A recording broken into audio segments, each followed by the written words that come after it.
আজকে আমাদের এখানে জমায়েত হওয়ার মূল উদ্দেশ্য হয়েছে সমস্ত বাংলাদেশের মানুষের একটাই দাবি, যা হচ্ছে ফিলিস্তিন আজ থেকে ৭৫ বছর যাবৎ ফিলিস্তিনের উপর নির্মম হত্যা, অত্যাচার, নির্যাতন চলছে।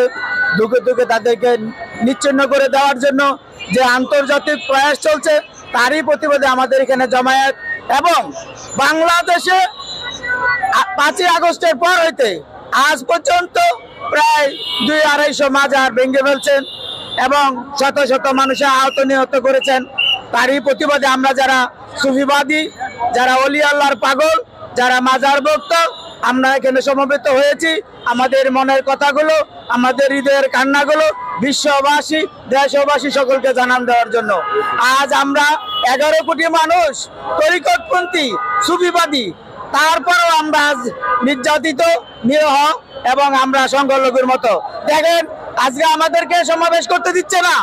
পৃথিবীর কোনো নজির নেই যে ৯টায় জমে 10টায় এত বড় মহাসমাবেশ বেনিশ হয়ে যায়। তাই আপনাদের মাধ্যমে দেশবাসীর কাছে জানাতে চাই, আমরা ১১ কোটি মানুষ, সরকার যদি আমাদের নিরাপত্তা দিতে ব্যর্থ হয়, সরকার যদি মাজার যেগুলো ভাঙছে পুনর্নির্মাণ না করে, সরকার যদি আমাদের মাজারপন্থী, আমাদের মাজারের লোকজনকে হেফাজত না করে, তাহলে আমরা কঠিন থেকে কঠিন কর্মসূচি দিব। আজকে মাত্র আংশিক জামায়াতের মাধ্যমে আমরা প্রমাণ করতে চাই বাংলার বুকে সুফিবাদী, বাংলার বুকে আহলে সুন্নাত ওয়াল জামাত, ওলিদের পাগল, নবীদের পাগল জীবিত আছে এখনো। বাংলার জমিনে জঙ্গলিবাদী রাষ্ট্র চলবে না। বাংলার জমিনে জঙ্গলিবাদী কায়দায় আমাদের দেশটাকে ধ্বংস করে দিচ্ছে, তা চলবে না। আমাদের দেশ আমাদের রক্ষা করতে হবে। আমি আপনাদের মাধ্যমে দেশবাসী এবং সকল রাজনৈতিক ব্যক্তিদের কাছে আহ্বান করছি, আপনারা আমাদেরকে রক্ষা করুন, আমাদের মাজারগুলোকে রক্ষা করুন, আমাদেরকে হেফাজত করুন। আর সরকারকে বলতে চাই, আপনি যদি আমাদের সাথে ছলনা করেন, আমাদেরকে আমাদের মনের কথা বলতে না দেন, আমাদের মাজারগুলো হেফাজত না করেন, আমাদের বাৎসরিক অনুষ্ঠানগুলো করতে না দেন, তাহলে আমরা জীবন দিয়ে হলো কঠিন আন্দোলন করব ইনশাআল্লাহ। আমরা উপস্থিত হয়েছি মহান আল্লাহর ওলি, যিনি এখানে শুয়ে আছেন হাইকোর্টের মাজারে খাজা শরফুদ্দীন চিশতি। ওনার রওজা শরীফকে সামনে রেখে আমরা ওলি প্রেমিক, আমরা নবী প্রেমিক, আমরা মুসলমান, আমরা কিন্তু সংখ্যালঘু নই, আমরা এই দেশে অবহেলিত নই।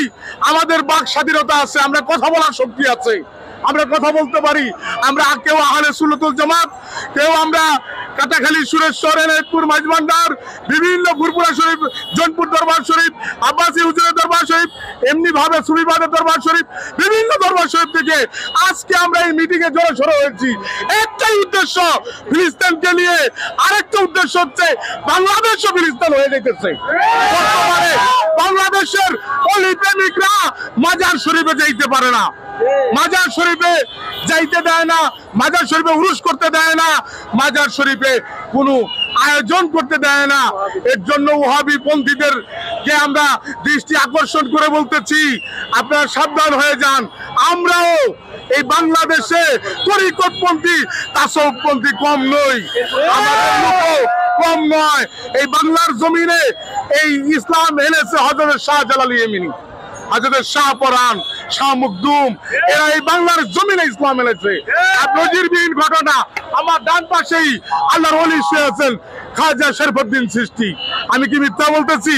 এই মহান ওলি রোজাকে সামনে রেখে আমাদের একটাই চেষ্টা, মুসলমানের উপরে যেন আর কোনো জুলুম না হয়, পন্থীদের উপরে যেন আর জুলুম না হয়, আমার আশেক পাগলদের উপরে যেন আর জুলুম না হয়। আমাদের একটাই একটি মিনতি থাকবে সরকারের প্রতি, সরকার প্রধান আপনি দৃষ্টি আকর্ষণ করবেন, আমাদের প্রতি লক্ষ্য রাখবেন। আমরা যদি না থাকি এ দেশে কোনো ধর্মীয় সংস্কৃতি থাকবে না। এ দেশের মধ্যে আনন্দ, উল্লাস, জিকির, আজকার, দোয়া, দরুদের ব্যবস্থা আল্লাহর ওলি বানাচ্ছেন। সেই আল্লাহর ওলির দেশে আপনি ওয়াহাবি পন্থায় চালানোর চেষ্টা করবেন না। এই দেশটা হচ্ছে তরিকতের দেশ, আহলে সুন্নাত ওয়াল জামাতের দেশ, পাক পাঞ্জাতনের দেশ, নবী ওলি গাউস কুতুবের দেশ।